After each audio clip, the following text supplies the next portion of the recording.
Springs, 1990. A killer waits to strike.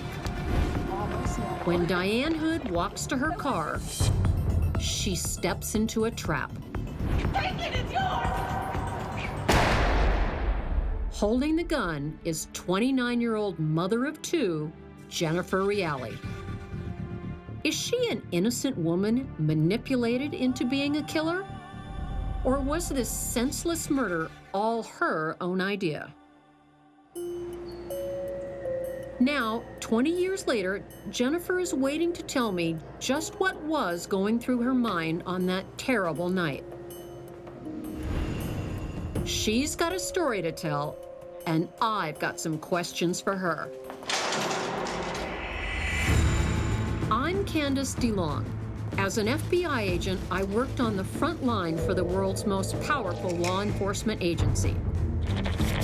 I went undercover, I trailed terrorists, and I interviewed notorious killers. It's my job to understand the people who others cannot comprehend.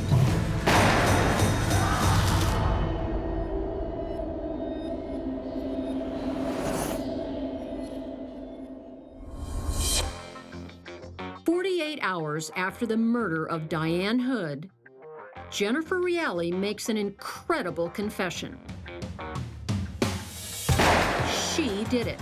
She shot Diane. But there's a catch. You see, she claims it's not her fault. Diane's husband, Brian, convinced Jennifer that God wanted it that way. The jury agrees. Brian Hood is sentenced to 37 years. And Jennifer ends up here.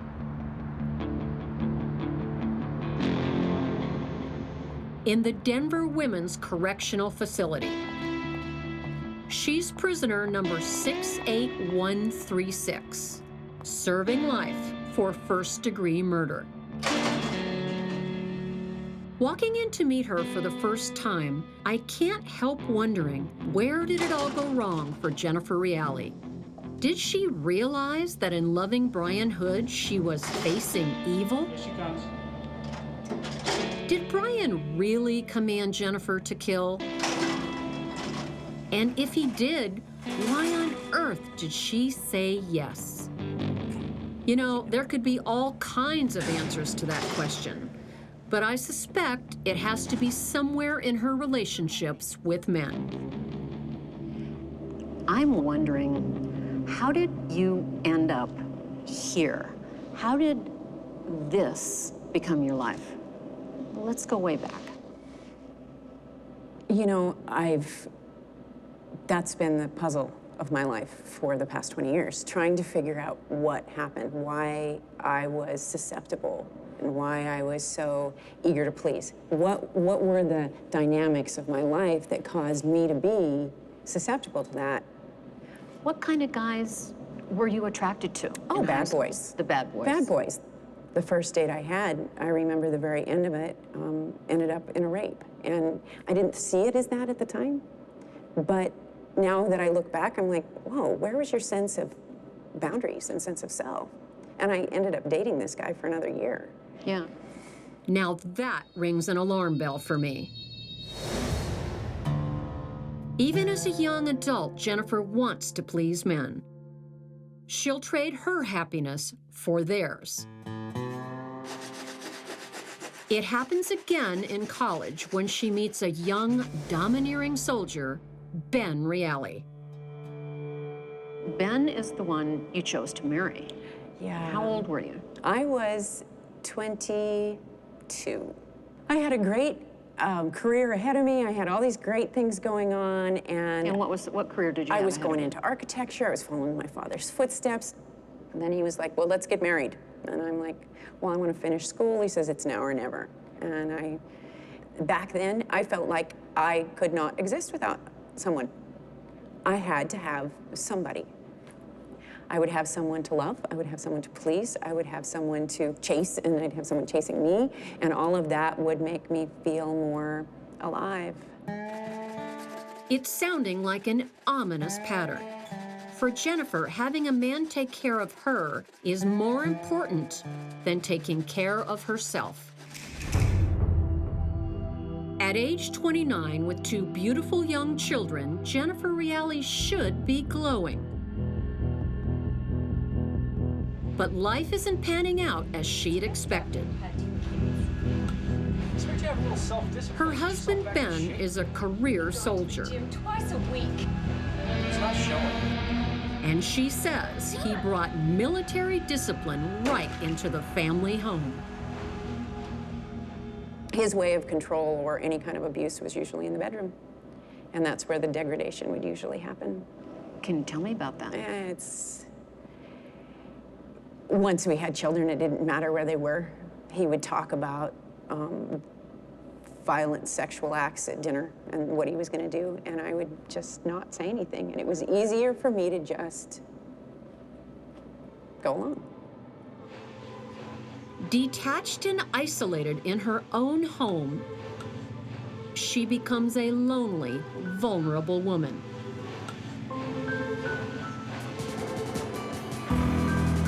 Then, one fateful day, Jennifer is relaxing in the jacuzzi at her local health club. And then in walks Brian Hood. Yes. Tell me about the day you first met him.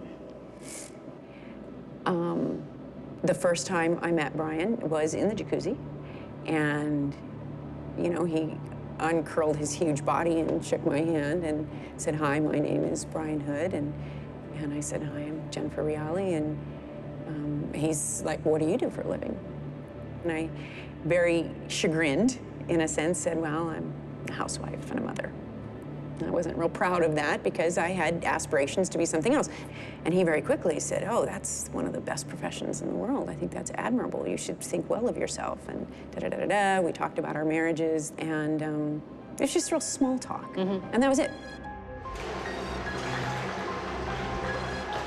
Hi, mind if I join you? Jennifer is ripe for the picking, and Brian plays her perfectly. Brian Hood.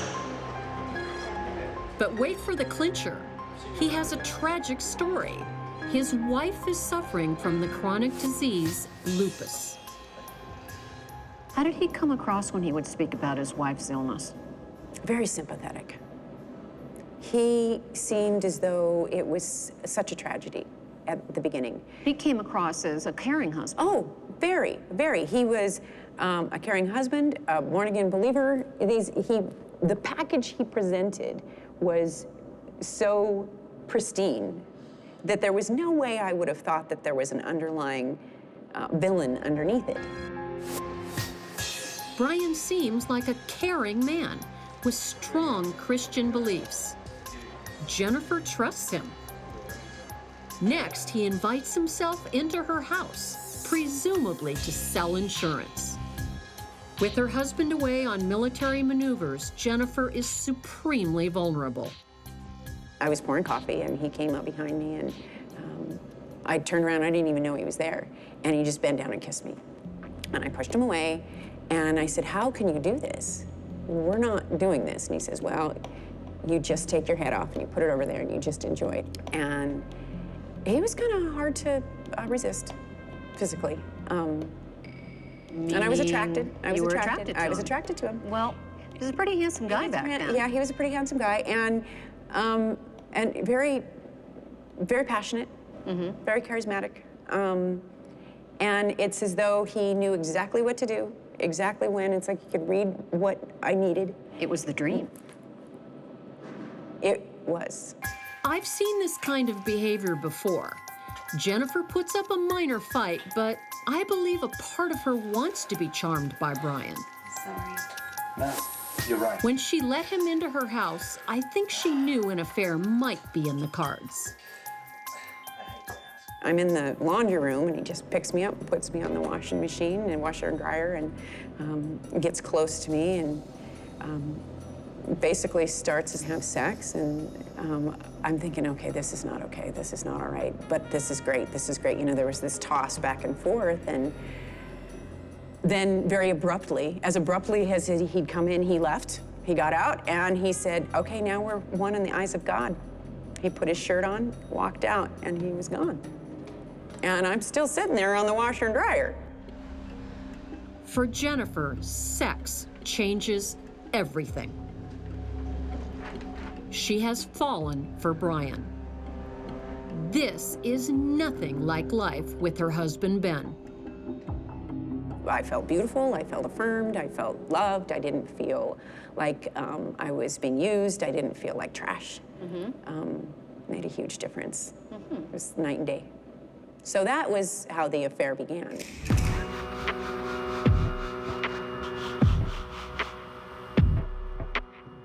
Jennifer Reali was a vulnerable woman blinded by passion.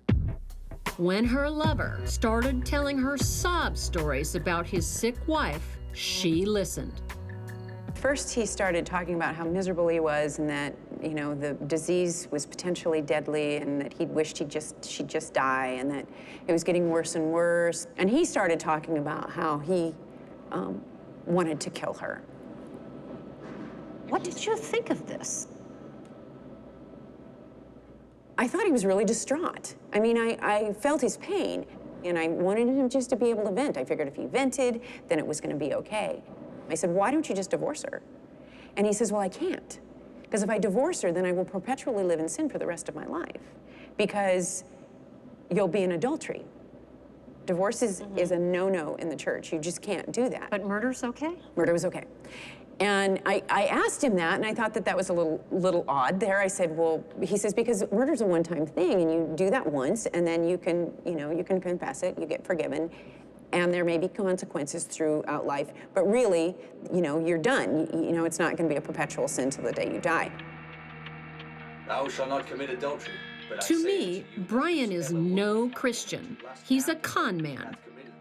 And Jennifer Reali, a lonely woman eager to please, seems an easy mark. Still, it's a long journey from kiss me to kill for me. How does she get there? Don't you want us to be together? This is what God wants. How did it come up that you would kill her? Well, he had come to the conclusion that I was an angel sent by God and that I was here to help him through this and that I would be the one to be able to do this, and I thought he was crazy. What did you think would happen, or did you have any thoughts about what would happen if you simply said, Brian, I'm not going to kill your wife? I did tell him that, and we had that conversation, and it didn't go well. We were in my car, and I told him, I said, look, I can't do this. I can't do this. You're gonna have to find another way. And I remember him slamming the dashboard. You got to. Why not? And he started yelling at me a blue streak, and I don't really recall what he said. But then it was just like, okay. Do you recall the point, Jennifer, at which you decided to do it, to commit the murder?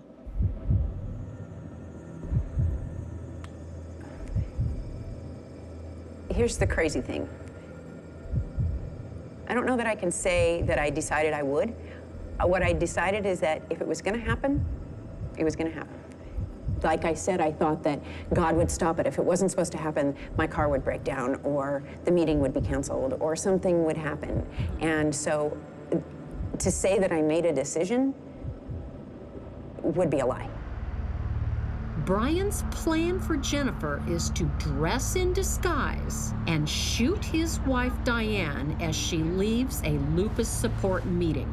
Do you remember how you were feeling? Was your heart pounding? I went numb, and I felt weightless. I got to a place where it just didn't even feel like I existed. I didn't feel anything. Just after 8:30 on a Wednesday evening in September 1990. Take it, it's yours! That's it. That's the moment Jennifer Reali finally crosses the line. From being a seemingly happy Colorado mother to being a killer. So take us back. No one saw you. You're camouflaged. I wait for the meeting to come out, and she and somebody else come out. I don't even see the other person.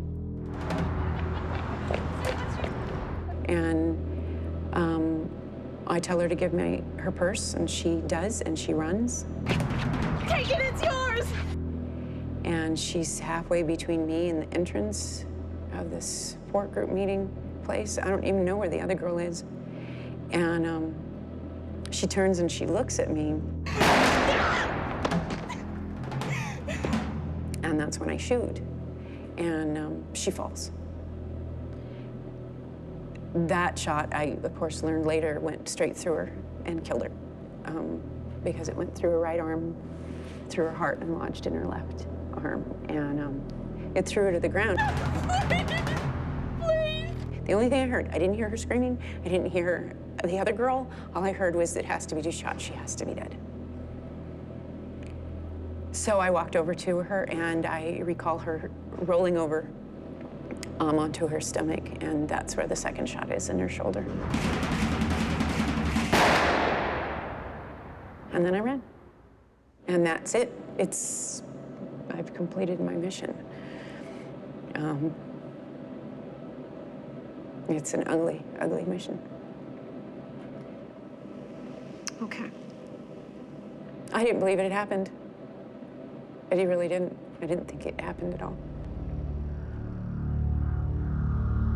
To this day, Brian Hood denies being responsible for Jennifer's actions. If you could say anything to Brian right now, what would it be? Take responsibility. If he had taken responsibility for what had happened, things may be different. Responsibility. Now that's the word at the core of this whole tragic case. Just who is responsible for the death of Diane Hood? I think Jennifer is still coming to grips with that question. Have you taken responsibility for this? I've always taken the brunt of the responsibility. Maybe more than I should have, because really, I'm the gun in Brian's hand. I'm not the one that pulled the trigger, you know? He's the one who did. He killed his wife. If you could say anything to Diane, what would you say? I'm sorry. That's such a shallow thing to say. That doesn't cut it. She should be bouncing grandbabies on her lap. She shouldn't be where she is. I'd trade places with her if I could. Because she's the one who needs to be living. The more I talk to Jennifer face to face, the more her problems are becoming clear to me. A lifetime of pleasing others left her dangerously vulnerable to a manipulative man. But in the end, it was Jennifer who pulled the trigger that night. If you were out of prison, would society be safe from you? Oh, yes. Yes. I'm no longer a threat because who I was when I came here is not the person I am today. If I had known how to have loving relationships and had believed in myself, Brian Hood couldn't have touched me. Neither could have been Reali. Neither of those men could have touched me. I would have been an architect, somewhere having a successful life, somewhere with probably a great husband and kids that are in college, you know? So I see where I could have gone. But I know that now my desire is to give back to the society that I took from. There are women all over the place that are in similar positions. Your story, there's a lot for people to learn, young women. What would you like to say to them? Think. And don't hold any secrets. We're only as sick as our secrets. Tell somebody, talk to somebody, get some reason from somebody else. When we invite other people into our drama, if I'd invited one person in, it wouldn't have happened.